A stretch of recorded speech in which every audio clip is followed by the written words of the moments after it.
The live stream is loading. Okay. You just tell me when and I'll let you know.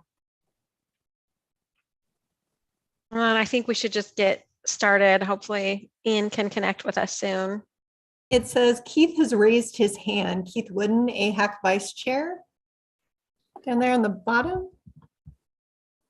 Okay, I'm catching up. Let's see. I don't see that on my screen. I think well, he's in attendees. Dina, can Yeah. you move him over to panelist? Yep. Thank you.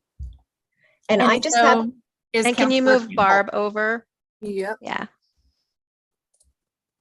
I We just have, also have Chris O, Carrington, Leha, Fastine.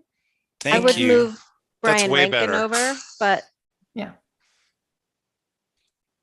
I was locked into a room where I could see you, but I couldn't say anything. So Well, we can't really see you because you're backlit by your window. Dina, Yeah. I wouldn't invite all the attendees. Nope, I didn't. Okay. Everybody now should be able to talk and turn on their video. all right. So I see Brian. Hi, Counselor Campbell. I know I'll see your face.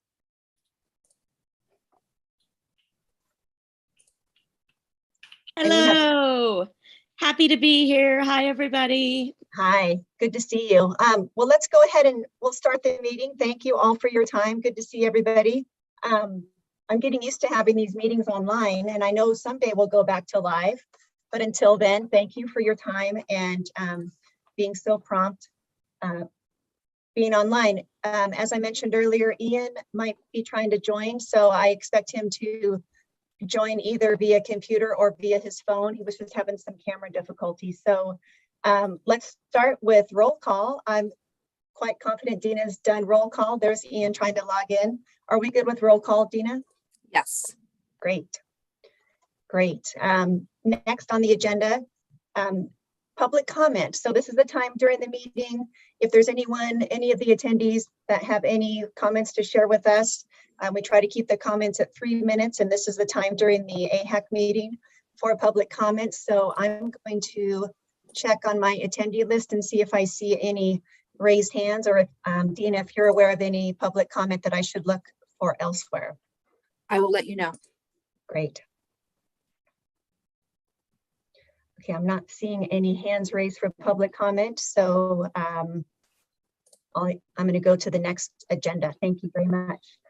Did everyone on the committee have a chance to read and review the minutes from March 2022? Yes. Would anyone like to make a motion to approve the minutes? I move to approve the minutes. I'll second. Great, so we have a motion and a second. Any additional clarifying comments or questions about the minutes?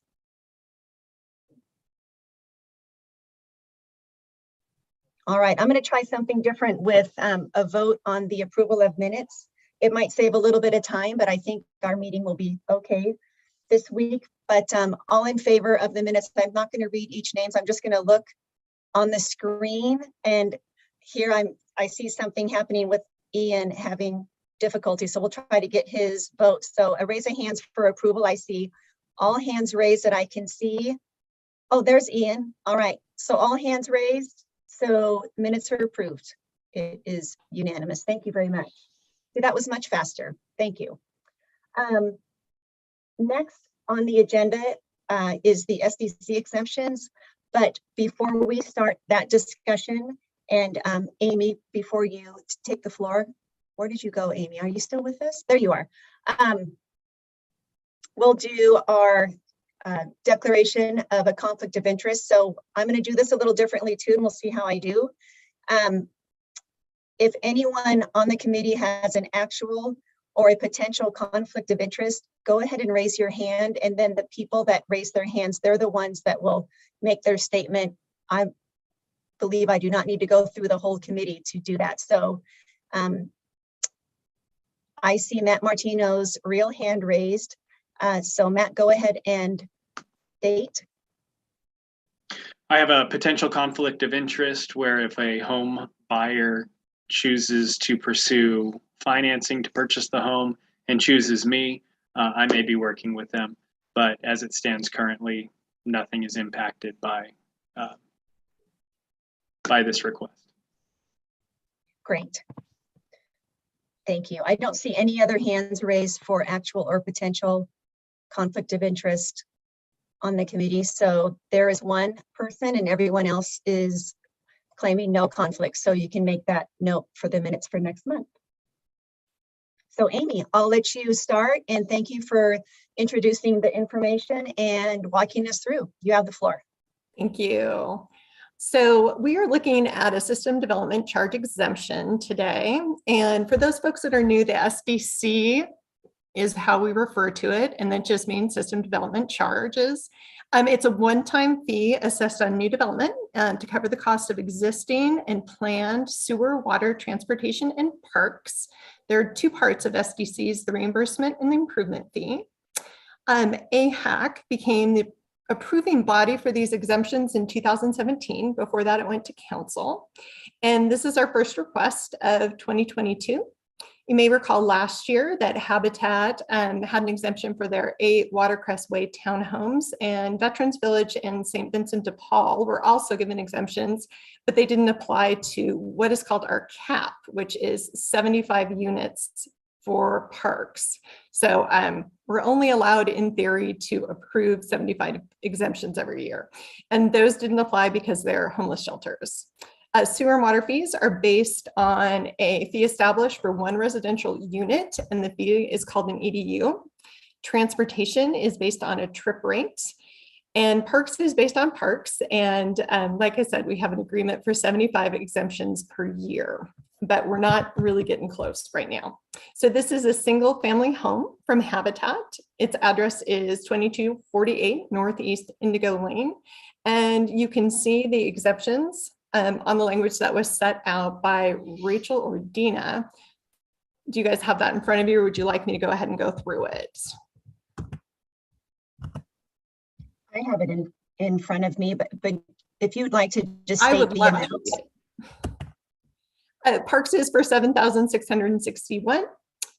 Sewer is 5,223. Transportation is 8,543, and water is $5,857. The total exemption will be for $27,284, and of that will be $19,623 from the city of Bend, and that's $7,661 for parks.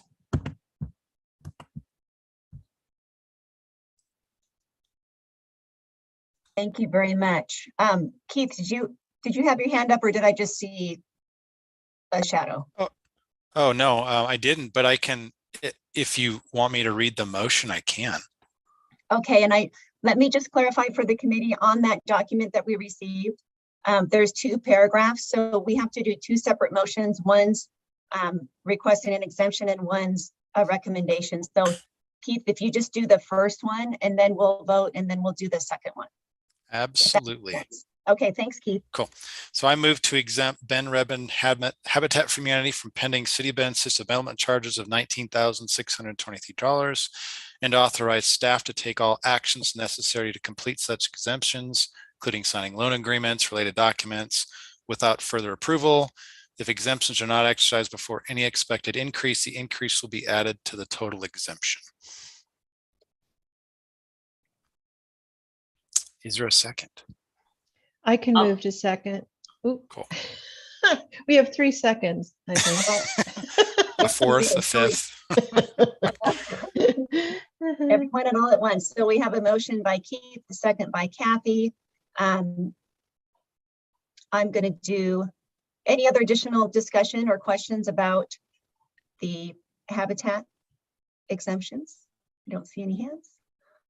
All right, so all in favor, please raise your hand. I think I can see everyone on the committee on the screen. And again, I see all hands raised for all attendees. So Motion passes. Thank you very much with a unanimous vote.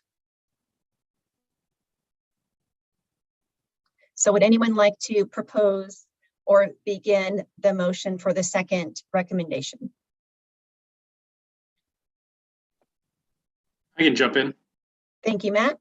I move to recommend the Bend Park and Recreation District Executive Director or designee exempt Bend Redmond Habitat for Humanity from pending Bend Park and Recreation District system development charges of $7,661. If exemptions are not exercised before any expected increase, the increase will be added to the total exemption.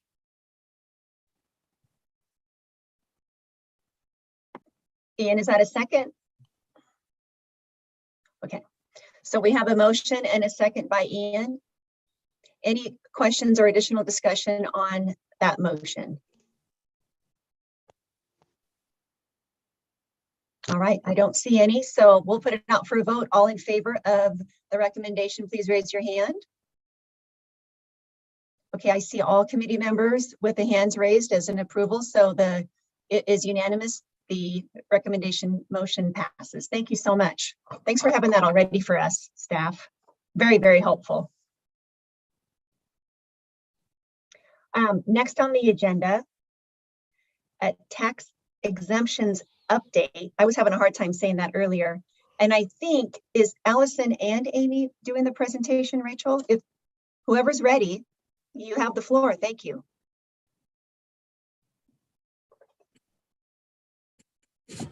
I'm like trying to see if Amy's gonna take the lead or not. Hi everyone, Allison Platt, City of Bend Core Area Project Manager overseeing our Core Area Urban Renewal District. I'm here to co-present with Amy today on the tax exemption work. Share my screen.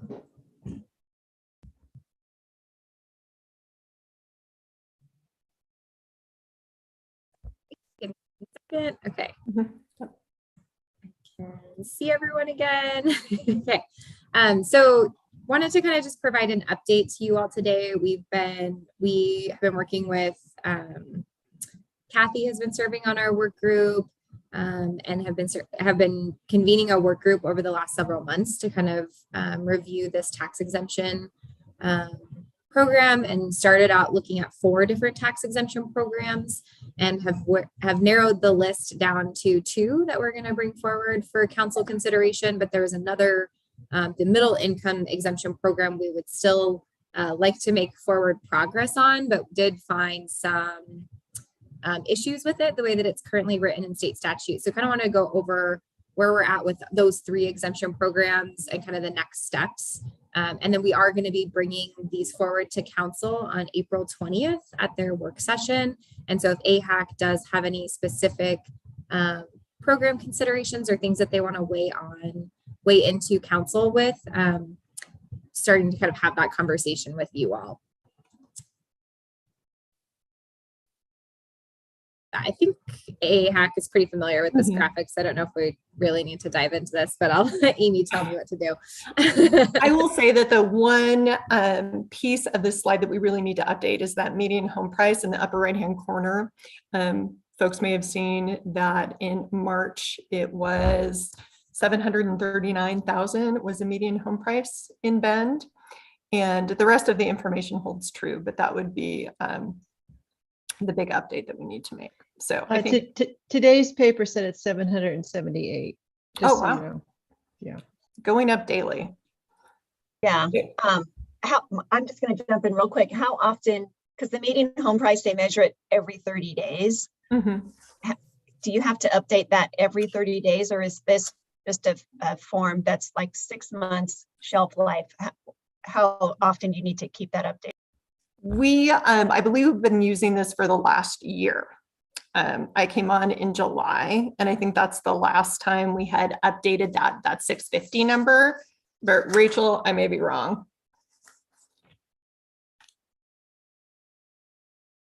I was just Yeah, we usually typically update this graph about twice a year. But yeah, that sounds correct. So we also added some local apartment prices just to put some perspective. when we talk about middle income housing, we just want to bring people's attention to that. This is an assumed household of 4. So up to 120%, it's that 96,480, with the assumption that folks should be using about 30% of their gross income, would put them at 2,412, again, for a household of 4. And this is what they could afford when we pulled these numbers out of the local, I was going to say newspaper, but it was offline.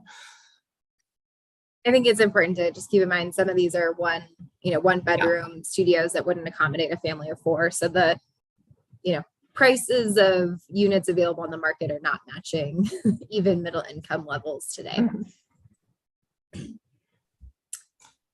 And then folks have seen this as well. This is the breakdown of the taxing districts, and all of the exemptions that we'll be talking about today are the 51% means the 100% are in. So that's the school district and the city of Bend usually, but we have done outreach to every jurisdiction and talked to their board, as well as provided information to their staff as they have raised questions and concerns. So you may recall that the nonprofit tax exemption for affordable housing is exactly what it sounds like. Pretty much across the board, folks have been in favor of this exemption. It was created in '85. It's in use across the state. It would be adopted by local governments through an ordinance, and there's an annual application required for review and then approval by the local government or its proxy. Other cities have told us this is pretty burdensome for nonprofits to do an annual application of this type, but we would move forward with something as simple as possible. The exemption length is determined by the city and can be the length of affordability. It has to be leased or owned by a 501c3 or a 501c4, and it can be anywhere in the city would be the recommendation of the work group. It can be partial. It could also be bare land, and there's no unit minimum. So we would hope that we would see some duplexes and triplexes that smaller nonprofits may be able to put onto their properties. It's limited to folks that are 60% of AMI for the first year. So for a household of 4, if you remember the housing slide, that's $48,000 per year. But as the household becomes more stable, we would hope that their income would increase and they can stay in these units even if they reach 80%. So, and that's what we want to see is people becoming more financially independent and stable. The exemption is 100% if approved by jurisdictions representing that 51%. And again, going back to the dollar, that is the school district and the city. And you have also seen this slide before. We've got the Central Oregon Veterans Community Outreach. We've got Kovo's Duplex came online in August 31st of this year. And you can see that their tax bill there at the bottom went up from $1,475.11 to $3,643.03. Kovo let us know why this may not seem like a lot of money to a lot of people. To them, it is definitely a concern and can make the difference between developing their lots and not. Ali was kind enough to make the table to the right, which assumes an exemption period of affordability of 20 years. So here's the snapshot. This is what it would cost the jurisdictions both annually and over the 20 years based on the percentages. And it's important to keep in mind with this slide that the school district isn't actually impacted at this level because their dollars are actually redistributed. Like they go up to the state and then get redistributed on a per pupil allocation. So any exemption program in the state has just as much of an impact on Bend Lapine School District as it does on any district in the state. So just kind of wanted to keep that in mind as we're talking about school district impacts. That's super interesting. Can you go back to that slide? I just have a quick question. So last year, the taxes on this property, there were no structures. And then this year they were able to assess it with the structure. So that's correct. That's probably the main reason why it went up so much, right? Yeah, exactly. So the land went up considerably, but it's really that structure, that 262.80, that's the big bump there. And then again, kind of technical details of the slide is this is the average annual impact over the 20-year period. And I assumed like a 3% escalation over time. So whereas like the average annual impact for all the districts is 5,223 over that 20-year period. The first year is probably going to be closer to that, 3,700, but it increases by 3% annually. So that's an average annual 20-year impact. Technical details. So like I said, with the nonprofit, it's used all over the state, and this middle income tax exemption came into being in 2017. Currently, Tillamook County is the only entity that has it in place, and they have not been able to put anything on the ground. So nobody is using this middle income tax exemption currently. As with nonprofit, 100% exempted if 51% of the taxing districts agree. Those income ranges can go up to 120% of AMI, which was that 96,480 for a 4-person household. It's available for newly constructed, rehabilitated rental housing only, and it can only be used once in the lifetime of the property. The length of the exemption is tied to the formula that was that's created by local government, and it's got a sunset date of 2027. If anybody wants to look it up, the citation is right there. ORS 307867. Matt has his hand up. Oh, Thank you. Quick question to jump in on this. So I've seen a couple of tax exemption letters come across my desk recently, especially pertaining to community land trust projects. And the verbiage within the letter specifies that the land itself is exempt from taxes, but the structures on top, it has no verbiage pertaining to that. On community land trust, there's two essentially taxable entities. There's the land itself, and then there's the home. I was wondering if there's any clarification in this where if a nonprofit were to ask for a tax exemption on the land for the community land trust, is the home automatically applied to that exemption as well, or is there a separate form? so for the nonprofit, it is for rental housing. And so the land trust couldn't take advantage of that exemption. But my understanding is there is some specific legislation that was put into place in the last year that does provide an exemption. So I don't have a good answer, but I can certainly research that and get back to you. Yeah, we're struggling on the lending side, trying to figure out kind of accurate tax numbers. Traditionally speaking, for new construction, we use 1% of the appraised value or the purchase price. For some of these, that's considerable, whereas the buyer is coming in on a much lower level.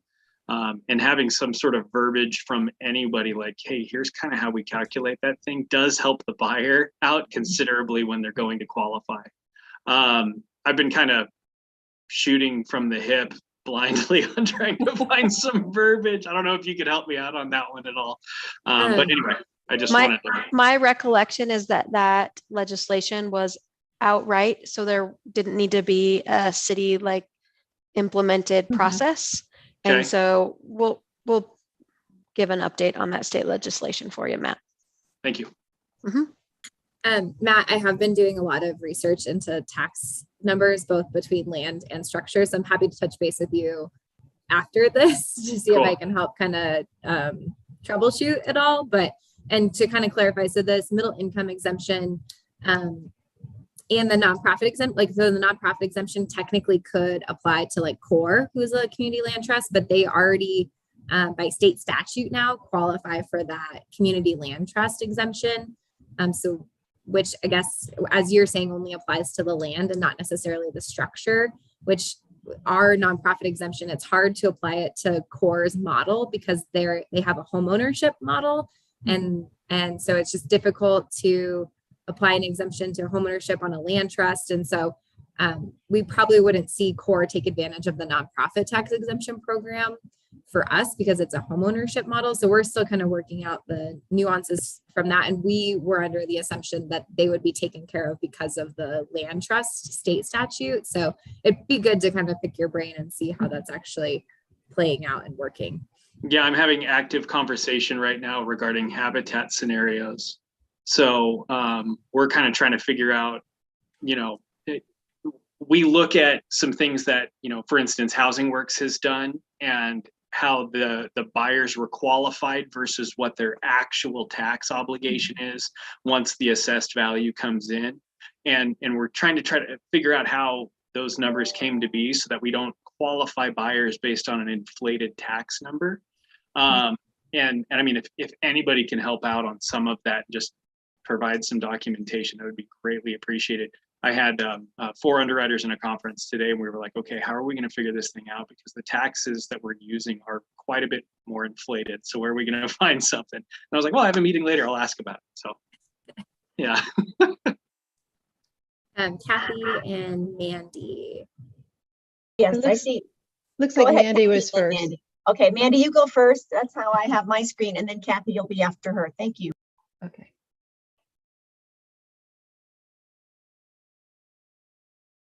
We can't hear you, Mandy. I think you're still muted. Now? Oh, yeah. Okay. No, it was just the settings were off. I have a question about the can only be used once in the lifetime of a property. So if in the instance of, say, a habitat home, something of that nature, I don't know if this happens, I'm just thinking, if it's sold to someone else, but then comes back to habitat, like in the process of selling it, does the tax apply again, or is it only when it is initially being developed and built? This is for rental, the lifetime. Oh, of it, rental, this is a you're right, rental. sorry. Yeah. Okay, so that didn't apply. But if it was a rental and for some reason it switched hands, is it So- only the development time that it gets taxed for this, or does it have the tax when you also just exchange property like through sale? So it's only when it's newly reconstructed or you're rehabilitating it for health and safety purposes. So that would be the only times that you'd qualify for the exemption. And so if like a new construction qualified once in 30 years or whatever, when it had health and safety improvements that needed to be made, it had already taken advantage of the exemption once. So we it couldn't do it again. couldn't do it again. But if there's an older home, right, that's maybe providing a lot of kind of existing affordable housing or naturally occurring affordable housing, and they needed to do health and safety improvements, they could take advantage of this program. Okay, thank you. Kathy, go ahead. Okay, I just wanted to add some commentary here since I've been involved in the subgroup that's been working on this. And I had been the one that really, really wanted to push the whole middle income tax exemption. I wanted us to move forward with that because I see it as an enormous need. And then we came up against this brick wall of difficulty in actually implementing it, not being able to really change it. And Tillamook is the only one that has it, and they've never been able to use it. And we realized that there just were a lot of flaws in how it was structured. And so instead of trying to waste time on this when we don't think it's going to work, we're putting our efforts into looking at potential new legislation to modify it so that it does work. So the fact that we're not moving forward with this doesn't mean we don't care or don't think it's an urgent need. It's more the reality of what tools are available now, and they're flawed, and that we really need to try and correct them so that it works for us. And we didn't really want to waste staff's time with something that we didn't think was going to work. So I just wanted to say that that was kind of part of the discussion and why, you know, we're going this way. And the other thing is that it is for rental, and, you know, there doesn't seem to be anything for ownership. And that also is something that I think for middle income housing, it would be great to see some other way of helping with home ownership, but that's not what this is. So we keep on working, see what we can do. And that's exactly it, Kathy. That's why we're keeping it in the presentation and talking about it at every turn, just hoping to maintain the momentum of the work group, that this is an important, it's a priority in the community, and what can we do to help shape it for our city and for others. Yeah, and just to kind of add a little bit, when we started to look at how we would write a formula for this exemption and what the state statute requires, we basically found that the way that the state statute is written is pretty restrictive in how we write the formula for how the exemption applies, and it ties it to the length of the years that the property is deed restricted middle income. And we're not able to ask for the property to be deed restricted for longer than the exemption is applied. And so it just, the math didn't work out. We were either going to be giving too much to development or not get a exemption for long enough. And so we felt like there's a lot of improvements that could be made to the legislation itself to allow cities to write the formulas in a way that would actually work here in Bend, and I think across more cities across the state. So we're going to ask council if we can lobby for those changes in the next legislative session.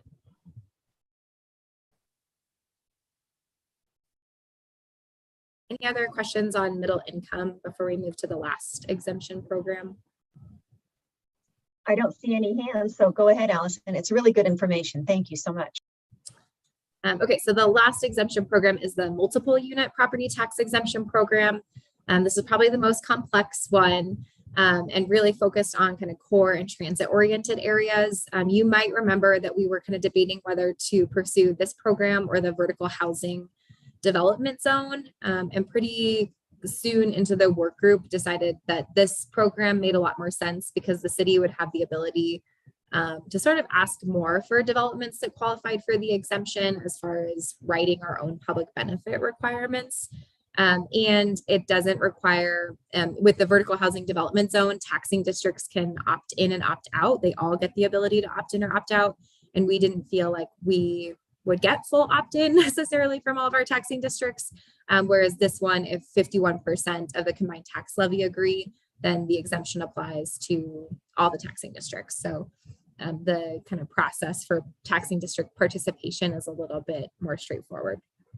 So with the MUPD program, the program itself is adopted by City Council ordinance, but each individual development project that wants to take advantage of this project has to be approved by resolution by up to 51% of those taxing districts, and in order for the exemption to apply to all of them. So that would, a resolution by both the school district and the city would need to be passed here locally in order for the exemption to fully apply. Again, this program is by state statute is really intended to be focused on core and transit oriented areas. It's not intended for transient oriented uses like hotels and motels. And we're actually recommending that short-term rentals would also be prohibited from being allowed in projects where this exemption is allowed in a project. On this one, to kind of get to Matt's point, only the improvements are exempt. So the land is not exempt from taxes. And then in most cases where we're considering this requirement, only the residential portion of the improvements would be exempt. So you can only the commercial space can be exempt if it's required as part of the development standards. And most of the zones that we're looking at applying this exemption, because of the way that we changed the Bend Central District code to allow standalone residential more throughout the district, we're not expecting that the commercial portion of projects would qualify as needing that exemption, as needing that getting that exemption. Okay, and the exemption itself is for 10 years. You can extend the exemption for longer if you're doing an affordable or low income component of a project, but we're not recommending to do that with this exemption program because we do want to see those projects come back onto the tax rolls. So for MUPD, for this program in Bend, we're recommending that projects would need to provide 3 or more units, that hotels, motels, and short-term vacation rentals would be prohibited within developments taking advantage of the exemption, that projects would need to be multi-story, so 2 or more stories. And then there's sort of an ongoing question mark or debate around requiring a pro forma review. So the staff recommendation is going to be for a pro forma review to be required as part of the application process, but our work group felt like a third-party review wasn't necessary, but some of the overlapping taxing districts that we've been doing outreach to do want to see that third-party review. So if AHAC has a specific recommendation around that third-party pro forma review, that would be a valuable thing to weigh in on to council. So when we started to look at which areas within the city we would kind of focus this program, we did really kind of start out with, the core area identified in our comprehensive plan, and then kind of really started to hone in on this area with our work group. And this is ultimately the area that we landed on. So we would include the entire core area TIF district into this program, except for the mixed riverfront zoning. There's only one project or one parcel that's not developed in mixed riverfront already, that we don't think needs to take advantage of the program. And then the central business district, which is downtown essentially, so this pink area would be included into the program, as well as this high density residential zoning that borders the TIF district. So it's mostly around like Studio, 4th Street, and then Irving Avenue. So it's the brown area on the map. And then in addition to this area, we would also allow we created a sort of new development code standard about a year or two ago in response to House Bill 3450 that allows up to 40 acres of commercially zoned land that's within a quarter mile of transit to be developed as standalone residential. And we haven't seen any projects take advantage of that code. So that would also be included. And this map shows the eligible properties that could take advantage of that urban dwelling site code standard that was created. It looks like Kathy has, Kathy, you have your hand up. Yes, go ahead, Kathy. I was staring at the map. I was going to ask if you could clarify some streets, but Kathy, go ahead. Okay, first, I just wanted to elaborate a little bit on two things. One, I suggested that we contact the neighborhood associations on the areas that are in the brown, yeah, thank you, Allison, that are very close to our existing neighborhoods and include some of the existing housing, just to, for transparency, reach out to the neighborhoods, explain that, we are looking at doing this. And then if you guys are curious as to why our group was thinking that we didn't want to do the third party review, it primarily was a concern about cost and additional time. I think I probably was the more strongly against it than anybody else. But, we need to do what we need to do for all the taxing districts. But that was the thought, that it was going to add this extra layer of time and potential cost to do that third party review. So that's it. And Kathy, just so you know, I have done a little bit of research into the extra cost. So I looked at both Eugene and I want to say Newport's program, and their extra cost for that third party pro forma review runs anywhere from around $2,800 to $4,000 of additional fee for processing this application. Did they give you any sense of the amount of time it took as well?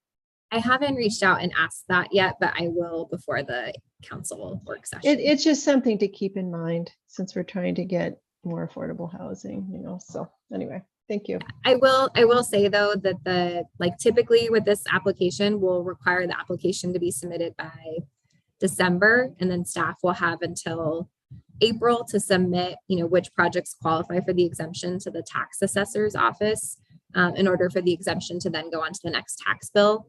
So I envision that there will be a decent amount of time for that review to take place, because the exemption won't apply until the next tax year anyway. So we'll be asking developers to submit their documentation pretty far in advance to the exemption that they would qualify for regardless. Yeah, I was just thinking that if it was a make it or break it decision, it might stop a development. It sounds like the amount of time and cost isn't exorbitant, but if it was like Kovo, that might stop it, so maybe we have other options to help mitigate that, but anyway. Cindy, did you have questions about the map? Oh, I think on the next, yeah, I'll go forward once. I think that says Hamby Road. Is that Hamby Road like the last road that we see on the right of that map? Or is that Ward Road, Ward to Hamby? This is Ward. That's what it is. Okay, and then it's Hamby when it's north of the Highway 20. Okay, I've got my bearings. Thank you. Okay, and then kind of getting into the public benefit requirements. So again, with the MUPT program, we have the ability to sort of ask for things in exchange for the development to qualify for the exemption. So this is on the left is the list of some of the priority public benefits that we identified through our outreach to taxing districts and with the work group. These are the kind of highest priority things that we'd really like to incentivize through this program, and requiring a developer to meet at least one of these, and then at least 2 from this list. So they'd need to meet 3 public benefits total to qualify for the program, but at least 1 from this list.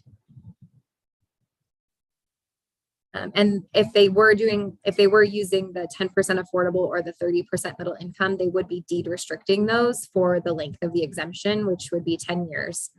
And we also heard support from our taxing districts that they were interested in the city pursuing in lieu of fees for childcare and open space, because a lot of developments aren't going to have enough land to offer any open space dedication. But the park district still needs to acquire land in the core area to accommodate a park. So they were interested in lieu of fees. And then same thing with childcare. Sometimes we're finding that it's actually just, we have spaces, but not providers to offer the childcare. So they were interested in lieu of fees, but it is a pretty significant staff and legal research lift to implement an in lieu of fee. So it's something we're kind of tabling for now, unless we get direction from council at that April 20th session to pursue that in lieu of fee. So Keith and Great. Heather. Yes, I see Keith first and Heather next. Go ahead, Keith. Thanks, Cindy. Hey, just a quick question on this slide. So the benefits, the 10% at 60 or the 30% at 120, has someone done the math on that to make sure that makes sense for, I mean, is that what other people do? Or I guess, you know, if I were a private developer coming in and I were to look at, hey, 10% of my units at 60%, does that equal the exemption? Is it close? Is it more? Is it less? Have you guys looked at that? I mean, that would be my question as a developer, saying, hey, I get a little bit for doing this, a little bit extra, so why not? Or is it partial? That's and then on the something I'd recommend too is that, you know, under either, I would say less than or equal to 60, you know, because there's cutoffs there. If they are at 60, they're okay. Small technicality, but that's how all of our, you know, programs work and stuff. But anyway, so that's you know, things that I've heard from other, you know, in the past, you know, in cities like Seattle and stuff, is that there, you know, there was extra value in getting these units, and so people would propose more. So it you know, it adds a slight increment of benefit to the developer, you know, either over long-term operations or whatever, and that would incentivize them if that's the direction you want it to go. But I wanted to make sure that someone's looking at that, because those are very open numbers. You know, what's the difference between a 60% rent and market? You know, that's hard. And then the taxes, you know, is that about equal? But anyway, that's what I would look at first. It's a very simple way to either incentivize this or to, you know, it really depends on your policy. It's do you want them to do more, or do you want them to do a minimum? You know, and how juicy is this program for them to kind of deal with another layer of something that they're not comfortable with, maybe they haven't done. It does take a little motivation sometimes.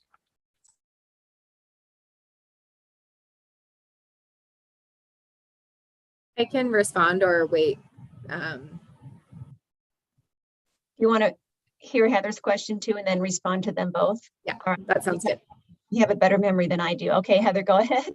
Thank you. Hey, can you just talk with us a little bit more about the benefit equivalence of providing public spaces and dedicated open spaces to things like childcare and affordable housing units? They don't seem to me as equivalent. Thank you. Yeah. So to answer Keith's question, I wouldn't say we've tested the 10%, 30% on a lot of projects, but I have been in communications with several developers, one in particular who is can't make that 10% affordable housing pencil without this exemption, and can make it pencil with the exemption, and can't make the 30% AMI pencil with the exemption, but can do the 10%. So that's one example that I've heard. I think it's going to be really project specific and very pro forma specific. But there are other cities that use this exact same split in this exemption program, the 10% deed restricted affordable or 30% at 120. Newport also does if the development is over 200 units, or maybe it's 100 units, they require at least 15% of the units to be deed restricted affordable or pay an in lieu of fee. So that's another option that we could provide with this, is offering an in lieu of fee that would go to your affordable housing program. But we might need to define the perimeter of where those funds could be spent, where projects could be spent for that. Yes to the underlining the 60%. So it's Okay. 60 or less. I think that's just like a oversight on my part, but we would match it to the existing definition of our affordable housing program. So you're absolutely right. It would be 60% and or less. Okay. Thank you. Thank you. And then to Heather's question, yeah, I think it depends on values. So one of the key concerns that we've heard from our park district in particular is that this exemption program would take away from funds that they need to meet their service levels. And so things that we can include in the program requirements to help meet that gap where they're losing revenue to meet their service levels to provide parks and open spaces is a priority to them for this program, since they are actively going to lose tax revenue from potentially from projects that take advantage of this program. And so it was really important to them that the public space or the open space was included as a priority public benefit. But again, open to AHAC input onto this. I'm gonna drink some water. Yes. So while you're probably trying not to cough and then you're coughing. But I just wanted to throw in here, and anyone can correct me if I'm wrong, but with there's potential, the CFECs, which is the Climate Friendly and Equitable Communities laws coming, new land use laws, if those are adopted, certain CFAs, which is the Climate Friendly Area, that's the acronym. Those CFAs require a lot of these bullet points that you have in this outline. I just wanted to mention that to AHAC, that having earth advantage type of construction, having electric car charging stations, that's coming down the pike with the potential of CFEC guidelines being passed that are statewide, and it does affect Bend. So I hope your cough feels better. So thank you.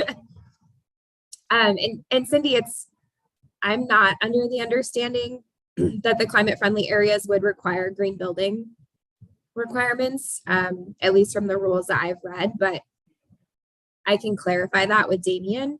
If that's something you've heard. I haven't heard that part, but I haven't been reading all of the documentation either, but that's not my understanding. Is it's more focused on parking requirements, height requirements, and then transportation requirements. So I haven't heard anything about actual green building requirements as part of that. Right, and thank you for that. I have not seen that yet, but I know the current motivation in Oregon is to have more energy efficient buildings. I don't think it's a specific requirement for the CFAs, but having art, having these key areas where people can gather is a part of it. So yes, thanks for that input. Appreciate it. Yeah, it does help us meet our climate action plan goals though. I can come back to this slide, but for sake of time, I'm going to kind of move forward. I wanted to show some examples of sort of the impact or scale of these exemptions. And it is important to keep in mind that projects that are within the core tax increment finance area are not going to have impacts to overlapping taxing districts. The core TIF funds are going to be the only fund that actually absorbs that impact. And so this is an example of that Killian Pacific project in particular that I mentioned earlier, Keith, where they are looking to this exemption program to incorporate that 10% affordable housing unit. So they're looking at doing a 6-story vertical mixed use building, 312 units. So if they were going to do 10% deed restricted affordable, that'd be 31 units that we would see in this central part of town that would be deed restricted affordable for at least 10 years. The exemption that would apply to their project is assumed to be around 86.5% of their total tax bill moving forward, because only the residential portion of improvements is exempt. And what that translates to over the 10-year period, and this is rough estimates, is around $12 million. So it's a pretty significant exemption to the core TIF fund, but it's around $120K per year. And what that actually looks like kind of on a graph is that frozen base of taxes that are collected that go to the overlapping taxing districts continue to go to them.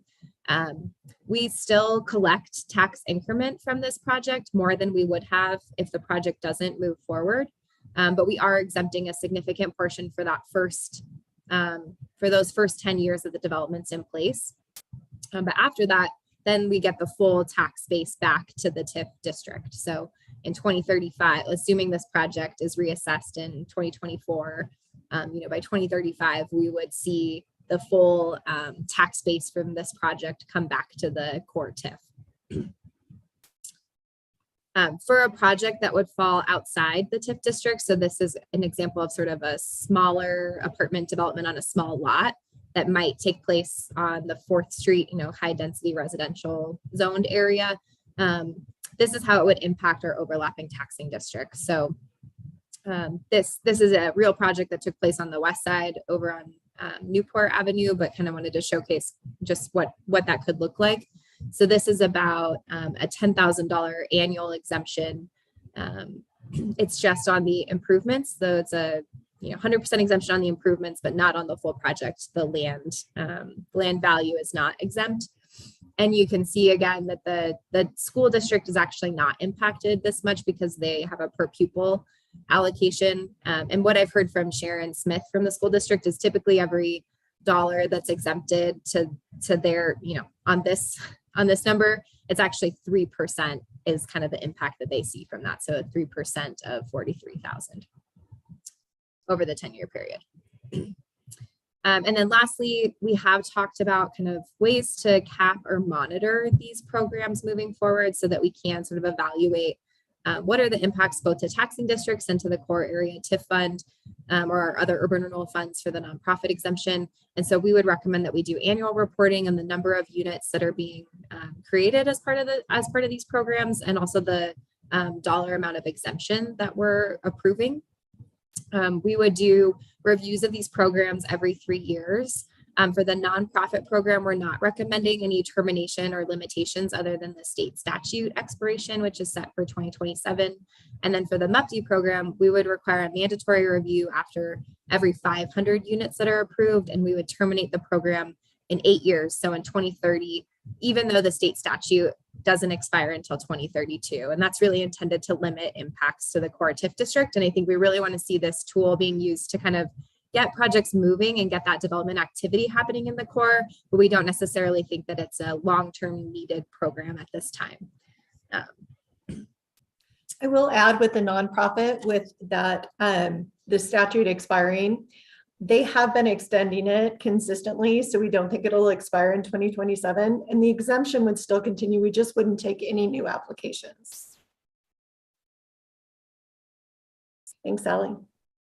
And then just last kind of step here is, so this is our schedule. So at the April 20th council meeting, we'll present at the work session on this effort. And then if we do get direction from council to bring the 2 programs back for adoption, we would return to their May 18th meeting and do 2 separate public hearings, one on the nonprofit exemption and then another on the multiple unit property tax exemption. And then if those pass at that date, those would go into effect in July, and we could be accepting applications in December for the 2024 tax year.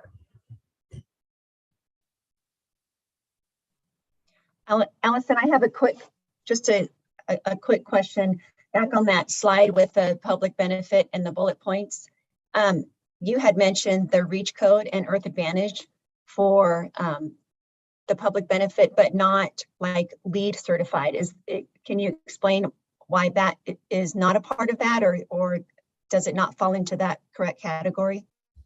So I kind of broke up the energy efficiency into two components. So on the priority public benefits, I put if the building was developed to be net zero or LEED silver or above, then it would qualify, because those are harder energy efficiency requirements to meet. And then, and so if they met one of those, I feel like they've done a pretty good job at meeting energy efficiency requirements, and that should qualify, or that's worth more value and a harder standard to meet than sort of these additional two. So with this one, you know, if they met this one, they wouldn't probably use this energy efficiency, or they could also use this for the other two. But that was sort of the intent of breaking those up, was there's some that are harder to meet than others, and so separating those out. Great, thanks. I just missed it on the far left. Yeah. Heather has her hand up. Heather, go ahead. So just getting back to my question earlier, I'm curious when this gets operationalized, if there's enough incentive here or prioritization to actually see this particular program in, you know, developers including affordable housing, or if it's going to be easier for them to choose an open space dedication if they only must meet one requirement in that column. I mean, what would it look like if we moved the space dedication of the public spaces over into some of these other columns? So that, again, we really want to incentivize some pretty big opportunities in our community around affordable housing. Of course, childcare is an enormous issue as well. So, you know, I hate to pit one benefit against the other, but I'm curious what others think about that, if that's even reasonable or feasible. I understand we're just making recommendations too. So. Do you want Kathy to go ahead and? Yeah, if Kathy can go, that'd be great. Too? Okay, and then he has his hand up, so I'll let you pick the questions when you're ready to answer. Okay, thank you.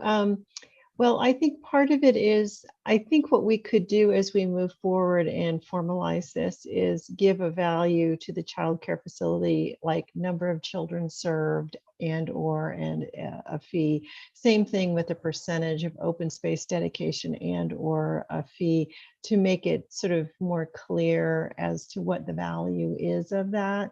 But Allison, I will say that we've got to get the Parks Department to buy into this process. And so while our group might clearly see affordable housing as being more important, they tend to see open space dedication being more important. So part of it is sort of the trying to listen to the constituent taxing districts and respecting what their concerns are. But I do agree that there needs to be a little bit more clarity on what the value is of these others. That's all.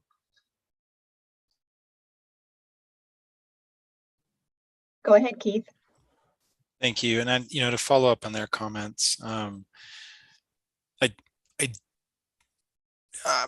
you know, the public space that are open space, public space, you'd have to really clearly define what you wanted, what you're going to require. You know, it's much easier to me. I mean, they've already got open space requirements, you know, for at least for multifamily you do, right? And so you wouldn't want somebody to stack on something they already are required to do, like a rooftop deck, you know, on my nice new building, and that counts for a tax exemption, you know. So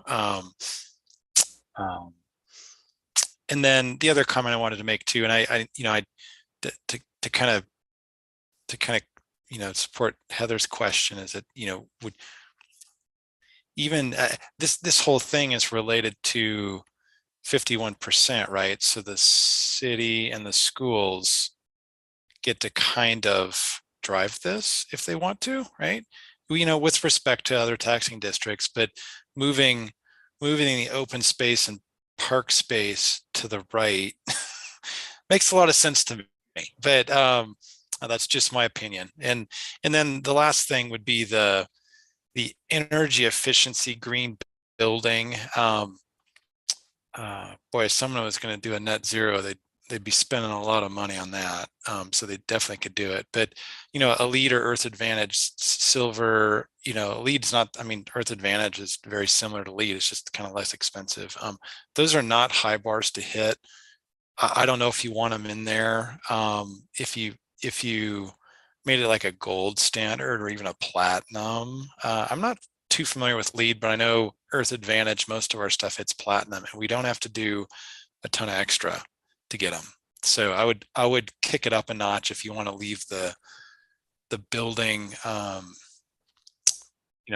building scoring or program component as one of the only, in that far left column, or kick it to the right too, because it seems like that almost fits to the right too, because it's not hard to hit a lot of those things now. So that's it. Thank you. Mandy, I see your hand up, and then Ian after Mandy. Go ahead. Just want to comment a little bit on the open space thing. I think, this is my opinion, open space and affordable housing to me are both very, very important and somewhat tied together, honestly. When you are a person who is low income and you don't have a lot of extra spending money to do the recreational things around Bend, having open space nearby, or just somewhere in Bend that you could get to that doesn't take you, you don't have to drive to the mountains, so you're using less gas. It provides you with options of recreation that you can do with your family or others that are very, very low cost. So it is important. I don't know that I would agree to move it to the columns on the right, but I would say it is important to put some indicators of what that is, because a rooftop garden on your fancy new place is not quite the same as having an open space for people who live nearby, that's more of a park setting type of thing.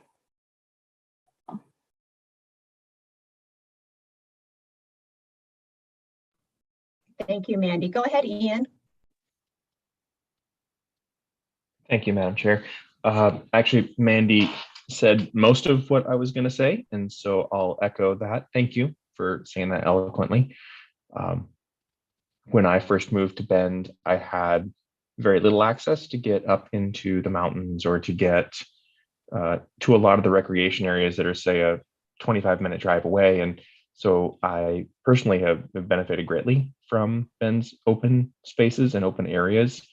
I think that is a significant public benefit. And I will agree with Keith, net zero buildings that we have in the left-hand column, that's probably 6 to 8 times the cost of a LEED silver project. And so those two items are really not similar at all. And I would support adjusting that and potentially moving LEED silver over to the right. LEED silver is, as Keith said, and I'll agree from my projects that I've worked on, not a difficult bar to hit and typically not even particularly expensive. Thank you. Thank you, Ian. I don't see any other hands raised. And Allison, you're not on my screen anymore, but I'm sure you're there somewhere. So yeah, I really helpful feedback. I'm like, could we have gotten Keith and Ian on the work group? So I think that's super helpful feedback. I will say I don't think all of the projects are going to be able to do the open space dedication just because of land sizes. And I do see that being more than the minimum standard, right? So it's not, if you're meeting the minimum standard, you qualify for this open space dedication, to be exceeding the standard by, say, 5%. I think we do need to define that when we write the actual rules of the program. So really helpful feedback from you all today.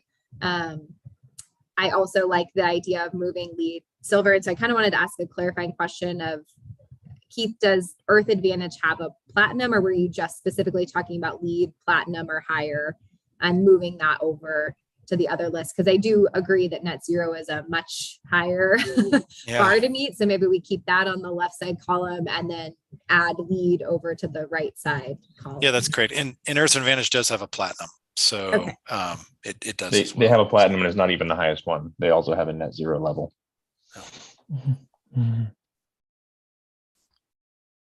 So we could do Earth Advantage platinum and LEED silver and or LEED gold and above on the right hand side. I'm trying to get like a level of. Yeah, I mean, if you're pulling up a project I had. Yeah, I mean, I guess my reaction would be is if they're going to hit platinum status for LEED or for Earth Advantage, they're going for it. They're definitely investing to hit that.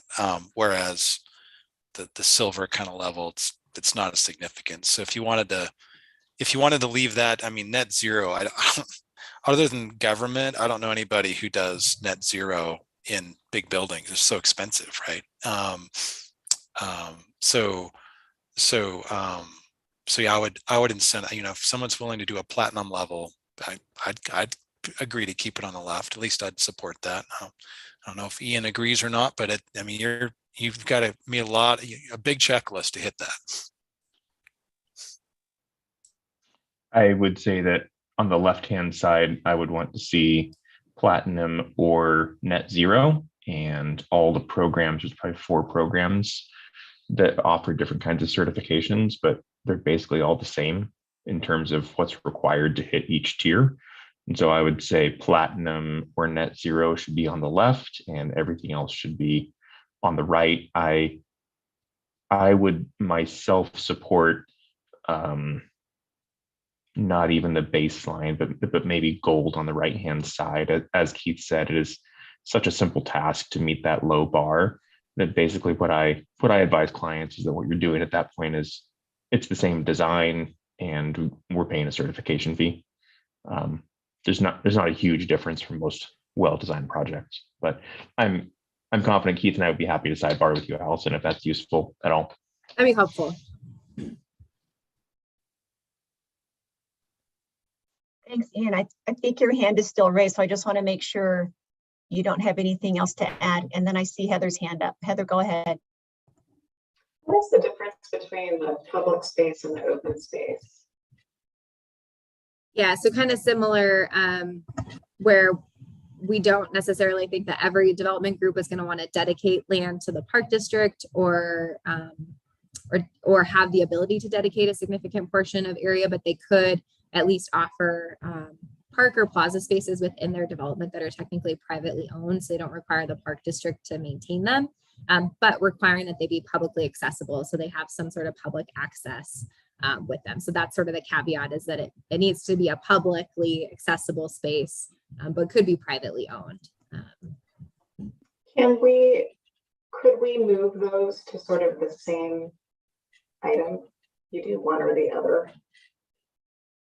Yeah, like open space dedication and or provide publicly accessible space. Yeah, I can group those. If those need to stay there.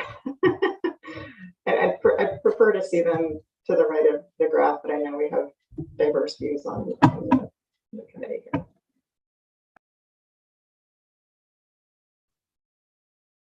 Great. Thank you, Allison. Is there anything else you have to add? I don't think so. I think just keeping in mind if AHAC does want to weigh in on this conversation, there's a work session with council on April 20th, and then the actual adoption date is tentatively scheduled for May 18th. So if you'd like to direct staff to prepare any sort of letter input, those would be kind of the target dates that we would need that for. Great, thank you. I think Rachel was going to bring this up in the staff report. Rachel, correct me if I'm wrong. Yep, I will see when we wrap up all our presentations today. I'll ask staff or ask all of you if you want to draft a letter on some key points, and then for some volunteers to help Lynn in crafting that letter and getting it to council. Great, thanks. I'm leaning that we might take that direction. So that'll come up later, committee, later in the meeting. Thanks for all that good input, and thank you for your presentation. It's a wealth of information. It's so helpful. I appreciate all your time. Yeah, and thank you for the input on the energy efficiency requirements in particular. So thank you. It's always great to get more input into these things. Excellent. Well, Rachel, interrupt me if you would like. Next on the agenda, I'm really looking forward to this. Brian Rankin is with us today, and he's going to present a Stevens Road concept plan update. But before we go any further, I just saw Councillor Campbell's hand raised. I just want to make sure if it was raised or not, but Barb, go ahead, and then Thank you so much. Thanks to Allison. Thanks to you all for your amazing and excellent questions. Oh my gosh, so happy to have you all. I clicked on in order to say that I believe our Environment and Climate Committee is considering an inspection level. Why can't I think of it? Home energy score. That's the phrase I'm trying to think of. Our Environment and Climate Committee is considering whether they should recommend to council a mandatory home energy score. So sounds like many of you understand energy and building and all of that so much better than I do. That meeting is tomorrow at 11. If you wanted to make any comments to that committee, if you have any comments on that idea at all, I think tomorrow might be the time. Thank you very much. Thanks, Cindy. thank you. My computer just connected and I missed the whole thing of what you said, but I'll watch the meeting later. Thank you for your input. I hope I'm the only one that it just blipped out. So thank you.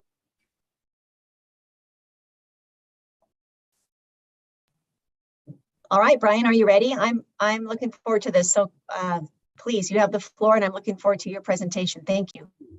Thank you, and thank you for your time today. And I ask how much time we have. I just want to try to hit the mark so you can stay on track for the rest of your meeting.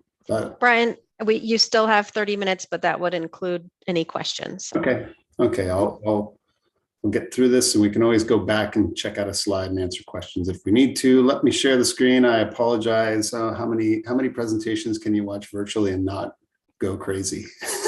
So, and if we need to, we can bounce out so we can see each other's faces during this. So let me share the screen really fast here. Make sure you're seeing a title slide here. From concept to community, 1 sec. I have to share multiple screens, juggle. Okay, can everyone see that? I can see it. All right. Yes. So I'm the long range planning manager over in the growth management division in community development. Brian Rankin is my name. And so we're talking about the Stevens Road Tract concept plan. I presented, seems like some time ago, I want to say it was in November, to introduce you to the project. And so this whole project and this opportunity sprung out of the 2021 legislative session. The House bill was passed, House Bill 3318, and it outlines a pretty unique, really maybe one of a kind approach to adding 261 acres to the Bend urban growth boundary, as long as we hit the procedural requirements, timing requirements, and then substantive requirements that are in the bill. If you look at the bill, it's focused on creating opportunities for market rate and affordable housing, as well as other requirements that are detailed in Section 9 of the bill. And it's around essentially a vibrant mixed-use multimodal community, open space, transit supportive, searching for a complete community, which is similar to other Ugb expansion areas. In some respects, the bill is a little bit more targeted on some of the requirements, but it does specify it's going to be mostly residential. If you're doing mixed use, you have to have employment of some amount. Parks, transportation options, want to support walking, biking, transit, and then some natural resource protection, and they added fire resilient development standards as well. And I apologize, I can't see hands raised, so I'm going to ask Rachel to let me know if there's some raised hands out there. So I'll jump to the next slide. Assuming I can jump to the next slide here. There we go. There are procedural requirements. And the first one is a really tight timeline, July 1st of this year. We're a long range planning department. I don't think we've ever done a long range plan so quickly. Really just started and kicked it off in about October, November, and then have been working since then on this project. And the first deadline is to get a concept plan approved, mostly by June, so we can do any necessary refinements and send that to the Department of Land Conservation and Development, that's DLCD, by July 1st. Concept plan is a pretty broad term, and so we've had to somewhat operationalize what that term means, but in essence, it is to demonstrate that the requirements of the bill can be met. It's not calling out one and only plan. It's not saying this is the one and only way, but you have to demonstrate that the requirements in the bill can be met in the future through some of the subsequent steps that I'll describe here. After July, the city and Department of State Lands will send letters into DLCD that say, we're ready to move forward on the conceptual planning process, on the planning amendments, on the Ugb expansion. In other words, we've been working together, we're moving forward on this, we're in agreement. And then that triggers essentially DLCD approving a Ugb expansion that the city would initiate through, essentially it's a somewhat vague process, but all unique to this bill. And the city would say, we want to expand our Ugb, we've done these other steps, expand the Ugb, include the property, and then we follow up with planning amendments. And planning amendments, pretty important. What they will be are a series of policies in Chapter 11 of our comprehensive plan that mirror other policies that pertain to specific Ugb expansion areas. But they will be more detailed in this case because this is a more complex project that has more complex requirements around affordable housing, resource protections, fire resiliency, and then also some of the spatial elements of the land use pattern, which we have in these concepts, and I'll show you. So we have to adopt those planning amendments before 2025. And I suspect that the city council will not be waiting until 2024 to do this. I suspect it will move forward on these planning amendments after, say, sometime next year, as soon as we're able to do that, and after the Ugb is expanded. Now, after that, the Department of State Lands would have to essentially sell that property. A private landowner or group would purchase, and then they would move forward on master planning. So there's a tie-in here between the planning amendments and master planning. So when a developer in a Ugb expansion area looks at their property and they're thinking about what they want to do with it, they are guided by and have to meet certain policy requirements, requirements on housing mix, requirements on certain types of land uses.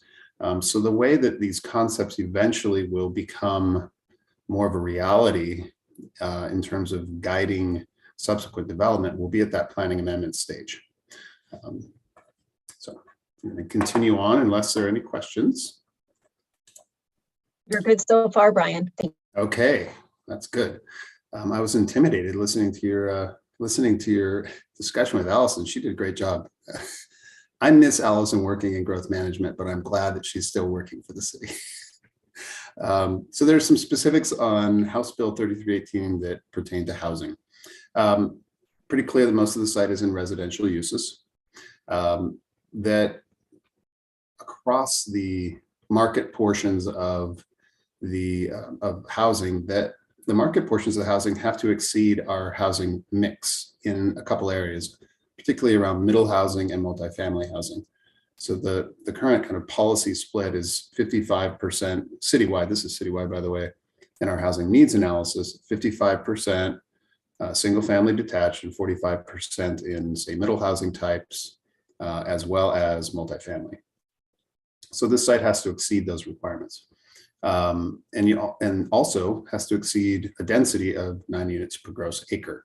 So this would make this area essentially the most dense, depending on how high that density goes, make it more dense than other Ugb expansion areas. And depending on the location, if you can compare one Ugb expansion, they're not all the same. This is going to be more dense than other Ugb expansion areas, maybe twice as dense as some of the ones on the west side, and maybe a third more dense, for example, than some of the other Ugb expansion areas that have quite a bit of housing. The bill also requires something that's really unique. I think drafting kind of off of some of the things that popped out of the Ugb around voluntary affordable housing on the part of developers at the time of the Ugb expansion. But this project and the House bill says there will be 20 net acres of land that will be reserved for affordable housing, deed restricted, 50-year term. And then it specifies the kind and the type and essentially by acreage. So 12 net acres for land at 60% AMI or less, 6 net acres for land at 80% AMI. And then there's this other additional add-on of a priority for households with 1 or more people employed by an educational provider. And then 2 acres, and there's a breakdown here. It gets a little complex. For most audiences, for you, I'm sure you understand all of this. The 80% of units affordable to 80% AMI or less, with 1 acre for households with at least 1 individual employed by an educational provider. Let me stop there because there may be some questions on that. That come about for priority to households employed by an education provider? Do you know? What was the first part of the question? I'm sorry. I'm sorry, I didn't unmute myself soon enough. How did that come about with for the deed restricted affordable housing being a priority for households employed by education providers?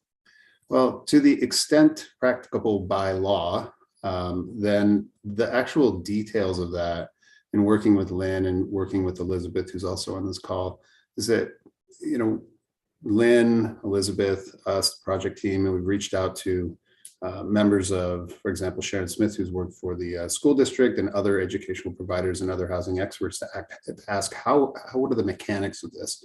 So the mechanics of that in detail have not been decided yet. However, the requirement still stays. So the concept plan is moving ahead in terms of the land planning. It's moving ahead in terms of establishing the agreements that will create this opportunity and make sure that it becomes a reality upon development. But the actual details of that, in terms of the program, the details of the program, and how that would be administered have not been, they haven't been detailed out yet. I think if Lynn were here, she'd say, yeah, we're going to need some more time to figure this out because it's pretty complex. Great, thanks, Brian. So, since you can't see the hand, I see Kathy's hand raised and then Allison's hand raised.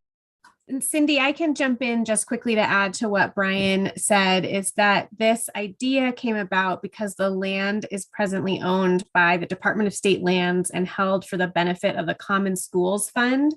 And so the way the deal between the city and the current landowner, the Department of State Lands, will be working out is that for those acres that have that education provider priority on them, there's no cost to the city to acquire those acres because providing that priority housing provides a benefit to the school children of the state.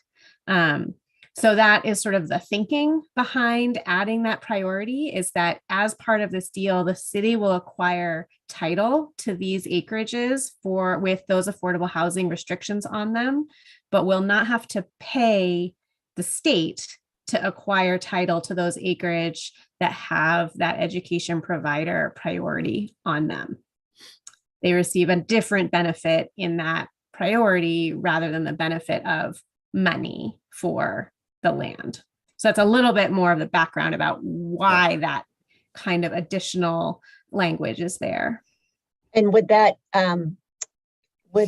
deed restriction be in perpetuity? Would it just stay with those particular developments in perpetuity? So that is part of what Brian was talking about, are some of the details to be worked out. So what does it mean to the extent legally possible to add that restriction to those? But I think the intention, as we're talking with DSL, is to have those the covenants that would be recorded against these particular acreages set out soon, within the next year, certainly within the next few months, I think is our intent to think about how long that is. I think right now it will either, we're talking 99 years or perpetuity, but yeah, the intent is that these are the affordability levels and the priorities that would stick with this land as long as legally possible. Great, thank you. I'll try not to jump into the weeds too soon. I tend to do that. Allison has her hand up, so I'm going to go ahead and have Allison ask, and then if no other questions, then Brian, you can continue after addressing Allison's thoughts. Thank you.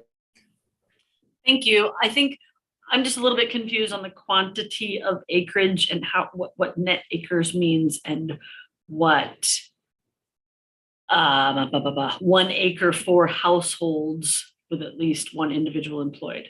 And maybe that still just has to be worked out, but I'm just wondering if there's a way you can explain that a little more to me, please. The easier answer is to your first question, and that is what's net. So the 20 acres, what 20 acres net means is that it would be absent roads. It wouldn't include roads. It wouldn't include parks. It wouldn't include things, actually elements and land elements that are in the public right of way. Okay, I figured that. And as to the whole project, or how do we, there's going to be 12 net acres with that classification, 6 net acres with the next classification, and 2 for that last one, correct? Yep. Okay. So Allison, one of the ways that we are talking about this, and these numbers were identified, working really closely with Lynn with her knowledge of sort of what funding is available for what types of size lots and types of affordability. And so I think it will be 3 parcels of 6 acres each to get to those first 2 bullets, and then 2 parcels of 1 acre each to address the last bullet. Yep. Yeah, so this is straight out of the bill. And then the question would, Elizabeth just described how that requirement was operationalized through the land use plan. And I'll cover it later, but Elizabeth's right, 3 6-acre parcels and then 2 1-acre parcels. And that will allow them to fit into these requirements and meet these requirements. So we've treated those parcels, I'll show you if we can see them in the diagram later. Essentially, we're blocking out like this 6 acres right here, and over here would be for the deed restricted housing. So we're not lumping it in with everything else. We're specifying the location, which then helps us kind of analyze, I think, some of the more equity concerns around the placement of where affordable housing is in a large development like this. So let's, we'll cover that a little bit later here. At least I'll have a diagram we can speak to it and talk about it. All right, next slide, quick overview of where we've been. It's a big site, 261 acres. So a lot of existing conditions. What's topography, tree cover, views, what's on the site, what does the site look like, how's it? I have walked the site a number of times. It's absolutely beautiful. It's used for recreation. There are a lot of trails through there, some unique little kind of geographic landforms. But I will say, compared to a lot of other areas in Bend, it's not a highly challenging site. So it's not like other areas in the Southeast where you have major, kind of basalt formations and big topographic shifts. It's actually a pretty flat and developable site. We've done a buildable lands inventory. So you're kind of trying to take out acreages, which just really wouldn't work. There aren't many of those acres, which is good. We've done some economic research and some research on affordable housing, employment lands, and market analysis to kind of understand and have those studies influence the land planning. And a part of that is also what's happening next door in the Stevens Ranch development. We can talk about that. Developed some land use programs. Just these were kind of more spreadsheets, so like figure out the numbers. How do we accomplish the goals of the bill, and at the same time create something that is functional and works, and also is influenced by the market analyses and the location of the site. Held 2 online open houses to get input on those products. We're currently in our last online open house right now, which will show some of these diagrams I'm about to present. And those are conceptual land use kind of alternatives, ways to configure the site to meet the requirements of the bill. And I think do a lot of other really interesting and good things for the community and the site. And in doing this, we coordinated with Lynn, of course, and Elizabeth, but we've also coordinated with Parks, Ben Parks and Cascade Eats Transit.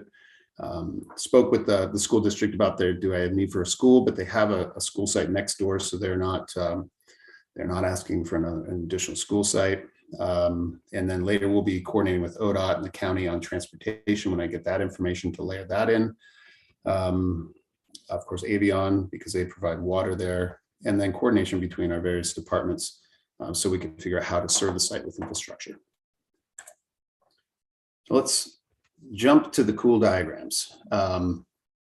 So there are 3 draft land use alternatives right now. And the purpose of these alternatives is to show that it can, first of all, we can meet the requirements of the bill. There are different ways to meet those requirements. And then there are different just trade-offs, essentially. Trade-offs for doing, for example, more of one thing and less of another. And the purpose of alternatives was to put these alternatives out there, get feedback, get comment from the public, and also kind of to have alternatives in case our infrastructure could only handle, for example, so much of development out in that location, particularly sewer. That was one thing that was a particular concern to me prior to this study. And the good news is that it's actually a very serviceable site from a sewer standpoint, mostly gravity. But that's why we did alternatives, just kind of explore trade-offs. And then that also helps generate different ideas. So what you'll see here are 3 different kind of ideas about how the site could develop. These are not necessarily, so we're not having to pick one right now and say, this is the one and only alternative. But the purpose of alternatives is to generate the discussion and get people thinking about how the site could develop and how this will inform the planning amendments, which are the next step. At some point in the future, the planning amendments will have to be written and they will be fairly definitive and they will be specific on housing mix, on the amounts of parks and the amount of employment land. So there's another reason to do these 3. The graphics that you see here, there are 3 different graphics. Each one has different blocks of color, and those blocks of color correspond to different land uses. What you'll see generally, there are pink and kind of purple colored blocks, which refer to commercial, industrial, and mixed employment. Those are different employment zones. And then you have other colors of kind of a yellowish to a goldish, which represent different types of housing. And these are approximating comprehensive plan designations or zones from standard density residential up to medium and higher density residential. And then you'll see there are different configurations of open space shown in green, and open space being parks, and then trails, which are kind of hard to pick up on these diagrams. But in essence, there are trail systems that are, let's see if I can get my cursor. Can you see my cursor? Can you see that floating around there? Yeah, I can see it. Yes. So there are trail systems that are also part of the open space. And I'm just personally, kind of professionally excited about this because we brought parks in early to talk about not only what they're typically accustomed to receiving through the development process, but to bring them in early to do that open space planning early in the process rather than downstream and waiting for a master plan to come to them that they respond to. Gives them more flexibility, more creativity, and I think, quite frankly, they can do more for the community as a whole and the site by being given that opportunity. So you'll see, I'm going to walk through the different alternatives by type. So another consideration here is we're talking about layouts and land uses to look what's happening to the west in the Stevens Ranch master plan area. So that area, 320 or so acres, was brought into the UGB in 2016. It was recently went through a master plan approval. So it's an approved master plan. And that master plan lays out where certain land uses will be. Generally speaking, there's quite a bit of commercial that's going to be along 27th Street. There will be a future school that is to the east of the site, on the eastern flank or border. And then the southern portion of the site is in industrial type uses. There's a large lot industrial that has to be 50 acres or more, kept for a large lot user. And then there's more traditional industrial that is on the southeastern side of the Stevens Ranch master plan area. You'll see their road networks, for example. Those road networks, of course, if property to the west is developing, then we essentially inherited those connections in this planning effort. They have Stevens Road to the north, Ferguson would be extended to the south, the road networks that move through the site, future school. And then another feature that's really interesting out here is a pipeline, Trans-Canada pipeline that bisects the site, kind of running north to south. And that will be, it's a 100-foot wide easement. No development can occur there because there's a pipeline underneath it. Roads can cross it.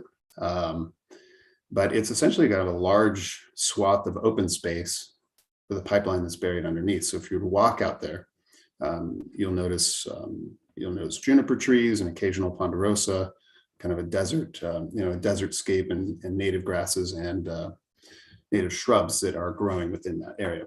So it's kind of an interesting feature to work with. And back to the open space concepts, which I will cover in a second. It's a really cool opportunity for a trail and kind of a semi-natural area that won't be disturbed through time. So we'll get into the details here as we go into the slides, but just wanted to let you know the things that were influencing the team and the agency team and the city team, the consulting team in putting these land use programs together. It's not arbitrary, the arrangement of land use is not arbitrary. So there's certain goals that we have in mind, in addition to meeting the requirements of the bill, which are a challenge in of themselves. But so, is there a way, for example, to add various amounts of open space? And in this case, the alternatives start off in alternative one has less open space and it moves up to having more. The idea being the more density, the more you need an amenity. And in working with parks, they did some calculations of their land needs and found that a community park out here would be ideal for them. In this case, it's a larger park. A larger park has more amenities associated with it, and it also provides the opportunity to provide some natural areas. So as they're moving forward in their park, the evolution of their thinking about parks, it's not just a series of fields. It's fields, some amenities, playground, and a natural area, for example. So the idea being, as you move through these alternatives, when you get more density and more housing, then you're actually providing more park space as well, because it's a very useful and enjoyable amenity. There's another component too on the deed restricted affordable housing. The team was cognizant of the placement of the affordable housing parcels and a real emphasis on placing those parcels in an area that have, I would say, the best mix of uses, including parks, including trails, including proximity to schools, including proximity to transit. So in a small area, in a walkable area, for folks who are in those affordable housing developments or in those areas to basically have great access to the amenities on the site, to be part of the heart of the community, rather than, say, being in the south of the site, which is closer to the landfill, which is closer to the county road department. So we were cognizant of that. The streets that would be developed, these would be new streets subject to our new standards. And so they would, if collectors would have bike lanes, for example, low stress network, if it was extended, will be extended to the north and south. That provides off-street facilities. ADA accessible because these will all be new. Trails and trail loops. That was, to me, that's the most exciting part of it, is that the site has a ton of trails and it's being used that way. We heard quite a bit of public feedback on, if you're going to develop it, please provide at least some recreational opportunities out there, because that's how the site is currently being used by neighbors and the community. We're out there and you see people running, walking their dogs, people are riding horses. There are ATVs being used out there, a number of other uses, but trail use is an existing use, but it's also a great amenity. And the concept that we'll show you here, I have a series of loop trail systems out there. Community gathering spaces to provide that next to some of these amenities. So we've created different options there to create a gathering space, which usually includes commercial, but also some open space as well. I think of, for example, downtown, you have Drake Park and you have the commercial areas right behind it. You can think of other areas around the city, some on the northwest, where you have commercial right next to that open space. It's a really, it's a very bendy kind of amenity. And then, of course, future transit. We want transit to be, this needs to be served by transit, but the densities out here will certainly support transit. The more density that you have, the more transit supported that development pattern will be. So the alternatives differ in the level of density, some higher, some lower. And then we've taken a look also at the climate change and resiliency. So the bill requires that, but we have not featured in this presentation as a housing focus, but some fire resiliency standards that will either be applied through the state, through House Bill 762, I believe, or to adopt standards that were similar to standards adopted on the west side around building materials and landscaping materials.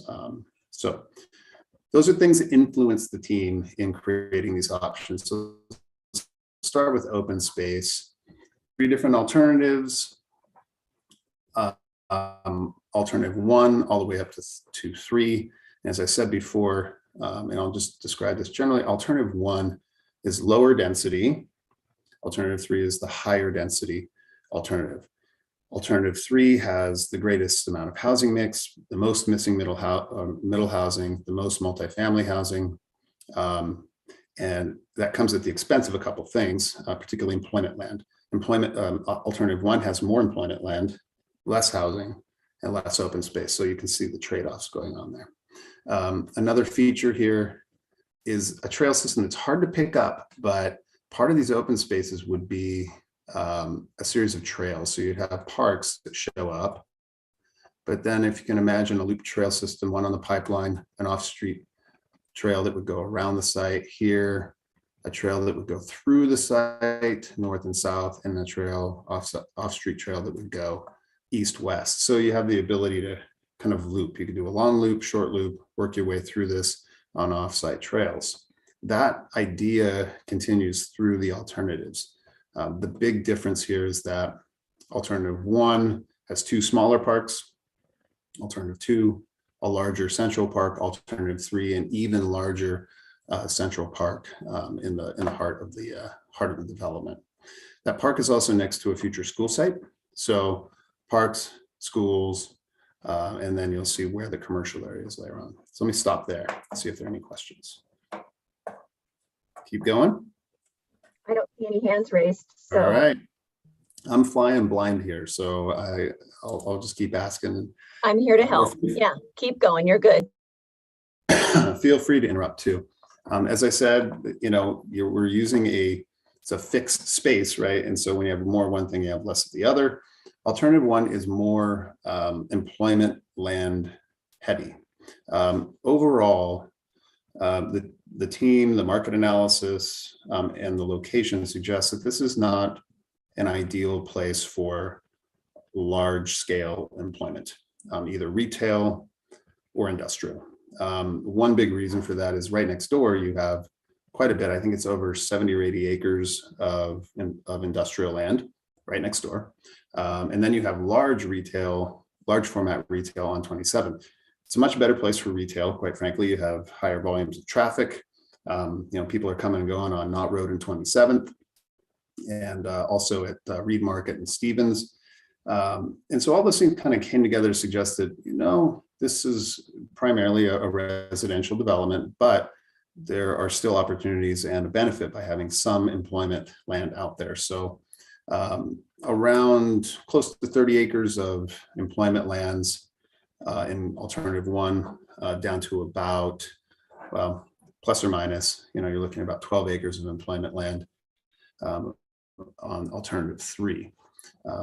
The placement of that employment land is on purpose. One is you have industrial areas to the east, so we're trying to kind of like mix like for like, instead of having residential right up against the pipeline and right up against another industrial area, to try as much as possible in some of these other alternatives to put those employment lands on that portion of the site, or the westerly portion. And the other consideration too is that the landfill is to the south. Some of those winds come kicking up, and there could be odors, it could be dust. So to try to de-emphasize the amount and intensity of residential in the south and kind of move that a little bit towards the center or north. I think what's exciting about alternative three, because you can see the park layered in there, is that you have a larger park, and right across the street from the park is a commercial area, small commercial area. So you can almost imagine what that looks like when it's built out. Oh, there's a cool commercial here, some services, place to eat, drink, do what you need to do. Right across the street, there's a large park. So these are some alternatives that were developed around the employment land. Now let's talk housing. And we just found something today, and these numbers aren't correct, but I couldn't change the slide in time. So I think the big takeaway here is looking at the intensity of the development, total number of housing units. Alternative one starts out with over 1,600 housing units. Alternative three moves up to 2,400 housing units. That does include the housing units for the deed restricted affordable, which are around 700 units plus or minus, at least through our estimates of how that acreage would develop. What I anticipate after we make this change here in some of the math and the numbers would be for we're going to add more middle and attached housing to alternatives 1 and 2. Not necessarily change the total amount of dwellings, but shift that so there's not as much single family or single unit detached, and more middle housing and attached housing. But just think the big takeaway is 1,600 units up to 2,400 units.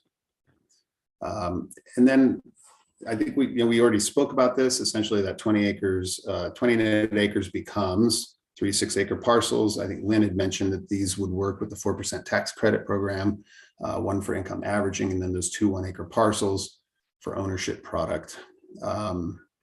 So 7 acres of that 20 would be made available to the extent permitted by law to either households with 1 or more employees who are working for an educational provider. And then the entitlement that Lynn suggested for these, obviously with multifamily, looking at the RH zone would be probably the most suitable zone. And then residential medium is probably the best fit for those 2 1-acre parcels.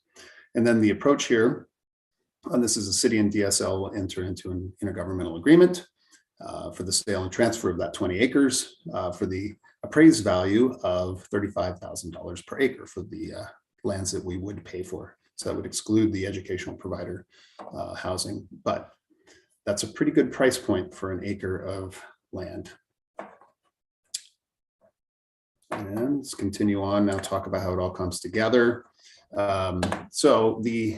I hope you can see this on your screen, and I apologize, it's hard to get all of this content in there, but the parcels that you'll see RH, residential high density, 6 acres, those with a red outline, we have said these would be the parcels and the locations for the deed restricted affordable housing. And when you see this kind of yellowish, kind of grayish color in between all of these other more intense colors and uses, that would be assumed to be your standard residential density zone. And keep in mind too, in the RS zone with House Bill 2001, it's entirely possible, and it will happen to have a certain number of duplexes, triplexes, quadplexes, do cottage housing, and an attached single family or attached single unit. We're trying to get away from the term family. It's a hard habit to break, and I apologize. Something I forgot to mention as I'm looking at these graphics is transit. Worked with CET on this. There will be a future transit stop here on 27th, which makes a ton of sense. Right next to commercial, right next to kind of the heart of the Stevens Ranch development. And working with CET, they said it's very easy for them, and they were really excited to extend that transit line back into, extended eastward into the Stevens Road concept plan area. And speaking with them, the likely location for that depends on which alternative is preferred and uses a basis for the planning amendments. But if you're looking at alternative 3, for example, it makes a ton of sense to have a transit line that would stop on 27th and then come over through the site, have a transit stop somewhere that's proximate to the park and the commercial area, and the affordable housing parcels, which would be flanking the park. Alternative 3 is the one that I think gets a lot of people pretty excited. I know Parks is really excited about it. CET was very excited about it because its density level is in the probably 13 units per gross acre range. We're doing net to gross conversions here, so the numbers might slide one way or the other, but it's a fairly dense development. Large community park next to a school, flanked by commercial, affordable housing proximate to transit and a transit line, and the trail systems that are emerging and would be planned out with subsequent development. And what else am I missing here? We'll hit some more questions after this. So next steps. I guess first of all, I didn't pick this timeline in the bill. It's doing a long range planning project and doing a concept plan for 261 acres. It's been quite a bit of a challenge to just fit all of this within a short time frame and allow for what I would consider to be really robust public input. Also, COVID and all the restrictions on meeting in person have created some interesting challenges, and we've learned a lot about online engagement through this process. The open houses, for example, we've learned to slim them down, make them easier to translate from English to Spanish, make them more visual. And I think our last survey, we're getting the best, the most coverage and the most participation in that. So I don't know if it's because it's the last open house or if it's because it's the shortest survey, but getting pretty good presentation or pretty good participation there. So please take the survey if you can. You can go just type in Stevens Road Tract and you'll see our website, and it's right there. You can take that survey. Please send it to your friends, family, or anybody who would be interested or concerned. Next step will be to go to the Planning Commission work session on the 25th and hearing on the 9th of May. City Council work session on May 18th, and then the public hearing on June 1st. And then after that, to work the whole plan together, and then send that to the Department of Land Conservation Development for their review. So with that, I will stop, and I hope we have some time for questions. Let's see, where are we? I'm going to stop. I see one hand raised by Kathy. We probably have time for just one question. Yes, we're running long, so go ahead, Kathy. Actually, not a question. I just wanted to encourage everybody to do the online open house. I've done both of them. My personal opinion is that option 3 is far superior, but that's just my opinion. I just want to put it out there. And I have spread that information on all of my networks. So, I think it's important for people who care about housing to weigh in on this one. So thank you very much, Brian, for that. And maybe you could send out in an email to everybody a link to it, as opposed to just kind of randomly trying to get there. I think would be good. Housing staff had planned on doing that in a follow-up to this presentation. Okay. So Brian, just make sure you send that to Dina, our support administration, to get that out to everybody. And Dina, just make sure that live link works when you send it out for the survey info. No problem. Great. Thank you so much, Brian. You covered a lot in a short amount of time. So appreciate your your review and outline. Very, very thorough. Appreciate it. Thank you. Thank you for having me today. Appreciate it. Excellent. So we're getting wrapped up. We're getting close. Rachel, staff report. You have our attention. You have it. Okay. So one thing that our planning department is working on is Senate Bill 458 code language. And they are looking for anyone that's interested as a stakeholder or interested party from this committee to participate. The Senate Bill 458, which you might not recall off the top of your head, was a law that requires cities to allow middle housing developments to be subdivided into individual lots for homeownership opportunities. For example, a quadplex could be built on a lot and then split into 4 smaller lots, each containing 1 dwelling unit. So there is a work session to review this. Would anyone like to participate? That work session, I believe, is on April 25th. Thank you, Ian. He couldn't raise his hand fast enough. Well, I know Kathy's going to try to beat me to it, so I got to get there quickly. All right, Ian, I'll make sure that you're in touch with Pauline to get all the information for that. Thank you. Thank you.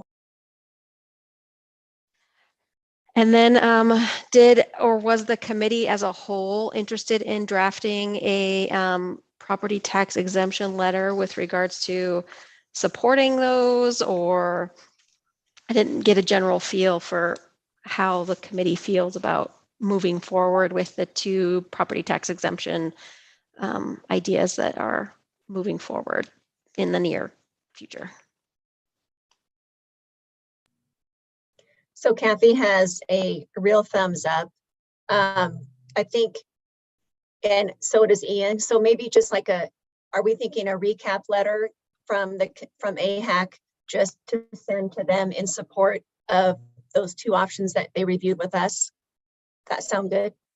There's 2 options. I don't know if the committee wants to just support one or support both as a whole. I see both from Kathy. I would support both. Mandy's nodding. Ian, Matt, and then Allison, you have your hand up. Well, it seemed to me like we made a couple suggestions in terms of moving some things in categories. And so I would ask that we incorporate that if possible, because I think those were some good suggestions. I think we can do there. Is there a consensus from everyone to include those suggestions? Yeah, I would like to. Okay, I see lots of head nods, so I just want to make sure that what we convey is exactly what the committee is thinking. Andy? Okay, The sorry, only thing Rachel. we weren't aligned on was the open spaces and parks.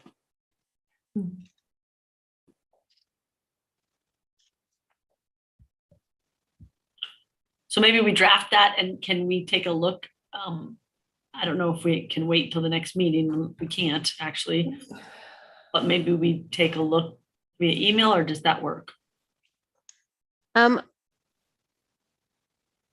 Is everyone comfortable if just Mandy has some input after it's drafted? I see Ian's hand up. Go ahead, Ian. I was going to suggest something similar. I would be all in favor of Mandy taking a look after the letter is drafted, as she was the one with concerns. Additionally, if we aren't comfortable with that, I believe we could send a letter generally in support. And I believe this group would very likely in general support them. Of course, I defer to my other committee members. I think it would be possible as well to say some of the committee would support moving the open space requirement while others thought that it should stay. I think we could cover everyone's opinion in a single letter that wouldn't need to circulate. We just say that there was a split.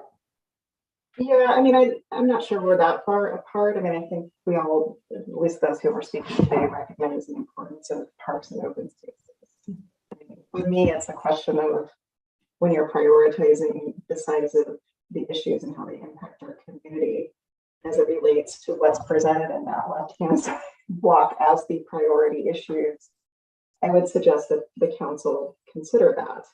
And do all of those really have the same equivalency in terms of the impact to our community right now? Should they all belong there? You know, there's lots of other important things to the right of that box, which are also very important. So, and spaces or things related to that kind of show up in across that table. So again, it's just sort of a recommendation for the council to kind of consider that in terms of how they're presenting those. I think we could conceptually capture that as in the letter. So I just want to make sure that everyone's okay if we either present kind of a split opinion on the recommendations, or also kind of ask the council to really weigh the benefits and where things are aligned within the priorities. I'm seeing nodding heads, so I think you've got a good summary there, Rachel. Thanks for the input, Heather and Mandy and everybody else. That's very helpful. And then lastly, I just wanted to remind everyone there's a fair housing training for housing providers tomorrow from 1 to 3 p.m. from Fair Housing Council. If anyone needs that information, we've sent it out a couple times. It is also, you can always also contact me if you need that information. Finally, shelter code will be before council on May 4th. And I think I've covered everything. Oh, House Bill 4079. I just wanted to kind of cover this because Cindy mentioned it before we met in front of this meeting. There is a hearing, a public hearing, and for those of you that might or may not remember or were not part of AHAC when House Bill 4079 went through the state legislature, it is a pilot project to incorporate some land east of Bend for affordable housing purposes outside of the typical urban growth boundary area. And there's a hearing, and I had it written down, and it's on the city's website. I believe it's May 10th. And it is just a public hearing to kind of set the stage for annexing that property into the city outside of these urban growth boundary typical processes to get kind of things rolling. And hopefully, I believe they want to start construction following spring. So we're looking a year away of finally breaking some ground there. Very exciting. Yes. And nothing else from us. Excellent. Well, I'll ask the committee, is there anything else anyone wants to share before the meeting is adjourned? I'm looking around. I don't see any hands raised or anything. So thank you for your great input today. As always, Councillor Campbell, great to see you. Thank you, Brian, and the information. So if there's no additional information, meeting is adjourned, and everyone have a wonderful evening. Thank you. Thank you. Thank you. Bye, everybody. Bye. Thanks all. Bye.